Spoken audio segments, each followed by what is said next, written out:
안녕하세요. 2년 동안 어떻게 보면 새해 인사하기보다는 이제 코로나 인사를 좀 많이 하는 것 같습니다. 신자 여러분께서도 정말 조심하시고 새해에는 좀 더 건강하고 행복하시길 이 미사를 통해서 함께 기도하겠습니다. 그리고 근데 갑자기 좀 많이 코로나가 좀 많이 이제 올라갔는데, 근데 심각한 상황이지만 다행이라고 또 생각하고 싶은 것은 이 오미크론이 전파력은 강하지만 좀 강도가 약하다고 좀 들었습니다. 그래서 이제는 코로나가 그냥 일반 독감처럼 좀 내려가기를 좀 바라야 되지 않을까라는 생각을 해보게 됩니다. 아무튼 그래도 좀 조심하시고, 그리고 이렇게 잘 건강 유의하시기 바라겠습니다. 교회는 해마다 1월 1일을 천주의 성모 마리아 대축일로 지내고 있습니다. 성모님께 하느님의 어머니를 뜻하는 천주의 성모라는 칭호를 공식적으로 이렇게 부여한 것은 431년 에페소 공의회 때입니다. 그런데 지역마다 다른 날짜에 기념해 오던 축일을 에페소 공의회 1500주년인 1931년부터 보편 교회의 축일이 되었고, 그래서 이제 모든 교회에서는 해마다 1월 1일을 천주의 성모 마리아 대축일로 이렇게 지내고 있습니다. 이처럼 성모님은 하느님의 어머니이시고 온 인류의 어머니이십니다. 이러한 교리는 우리 가톨릭 신자들에게 있어서는 당연한 것으로 생각하지만 다른 종교, 특히 개신교에서는 우상 숭배라고 이야기까지 하는 것 같습니다. 제가 다시 한번 말씀드리지만 우리는 분명히 성부, 성자, 성령의 삼위일체이신 하느님을 믿는 신앙인입니다. 그리고 동시에 이 세상을 구원하신 성자를 낳으신 어머니이기 때문에 최고의 공경을 드리는 것이라는 사실도 잊지 않았으면 좋겠습니다. 즉 우리 예수님께, 우리 하느님께 기도드리는 거고, 성모님께는 우리의 기도를 함께 해서 하느님께 드려주십시오라고 전구하는 것입니다. 그래서 성모님은 우리의 어머니가, 믿는 신이 아니라 우리의 어머니가 되는 것입니다. 그러면서 저는 오늘 신자 여러분과 함께 우리가 알고 있는 성모님에 대한 그 성화라든지 성상에 대해서 이야기를 나누고 싶습니다. 신자 여러분들은 이렇게 보시면 그러니까 성모님에 관한 성화 아니면 성상하면 뭐가 떠오르세요? 여러 가지가 많이 떠오를 거예요. 여기 성모님 상도 있고 여러 가지가 있는데, 저도 이제 좀 많이 하면서 미국에 오면서 많이 보게 되는 거는 아무래도 과달루페 성모님을 많이 이렇게 좀 보게 됩니다.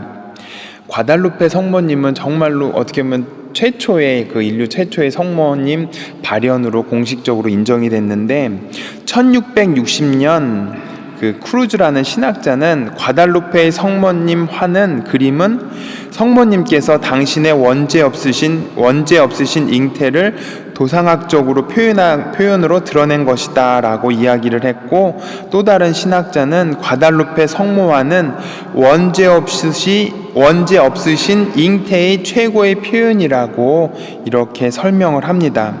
이처럼 성모님은 예수님을 10달간 품에 잉태하고 안고 있었습니다. 그리고 이제 그 그림도 있고, 그리고 또 우리는 성탄절을 통해서 구유에 누워 계신 아기 예수님과 마리아, 요셉을 보면서 성가정 축일을 기념하고 미사를 봉헌했습니다. 그리고 마지막으로 십자가에 못 박히신 예수님의 곁에 성모님이 계셨습니다. 그러면서 우리가 잘 알고 있는 피에타 성상을 바라보게 됩니다. 제가 이 말씀을 드린 것은 예수님이 잉태되신 그 순간부터 태어나신 그 순간, 그리고 돌아가시는 그 순간까지 누가 함께 있었다는 거죠? 성모님이 함께 있었다는 것입니다. 다른 성인 성녀들은 그렇게 베드로 사도도 어떻게 보면 제자로서 예수님이 공생활을 시작할 때 같이 있었던 것뿐이지 성모님처럼 그 시작 때부터 같이 있지는 않았습니다. 성모님은 예수님을 잉태하신 그 순간부터 탄생과 죽음에까지 항상 함께 계셨습니다. 성모님 없이는 예수님의 삶을 이야기할 수 없고 예수님의 곁에는 항상 성모님이 계시다는 것을 우리는 다시금 깨달아야 하겠습니다. 성모님이 하느님의 어머니가 어떻게 되느냐에 대한 논리적인 질문에 앞서서 우리는 예수님의 전생에 성모님이 함께 계셨다는 것을 잊지 말아야 하겠습니다. 성모님의 그 그림, 성화, 또 성상 모든 것에서는 예수님이 있었고, 그리고 또 여기에는 성모님 상이 예수님 없지 않습니까? 라고 표현할 수도 있겠지만은 성모님의 그 가슴에는 항상 우리를 위해서 기도하는 그 모습이 담겨져 있기 때문에 성모님은 항상 예수님과 함께 계셨던 것입니다. 그래서 우리 가톨릭 교회는 전 세계의 모든 교회를 성모님께 봉헌하고 항상 성모님의 도우심을 간절히 원하고 기도하고 있었습니다. 그래서 성모님은 우리 교회의 어머니시고 우리 교회의 정말로 중요한, 어떻게 보면은 어머니, 하느님의 어머니가 되신 이유입니다. 이처럼 성모님을 통해서 우리는 새롭게 태어날 수 있었습니다. 우리는 교회 안에서 새롭게 태어납니다. 이것은 바로 성모님의 품 안에서 새롭게 태어난다는 것을 뜻한다고 합니다. 그리고 어머니이신 교회는 우리에게 성체성사로 영적인 양식을 주고, 고해성사를 통해서 화해를 가르쳐주고, 견진성사를 통해서 성숙한 신앙인으로 나아가게 해줍니다. 그리고 교회는 혼배성사를 통해서 둘이 하나가 되는 신비, 남자와 여자가 한 몸을 이루는 신비를 가르쳐주고, 성품성사를 통해서 하느님의 종이 되는 신비를 가르쳐주고 있습니다. 그리고 마지막으로 우리는 또 교회 안에서 거룩한 죽음을 맞이하게 됩니다.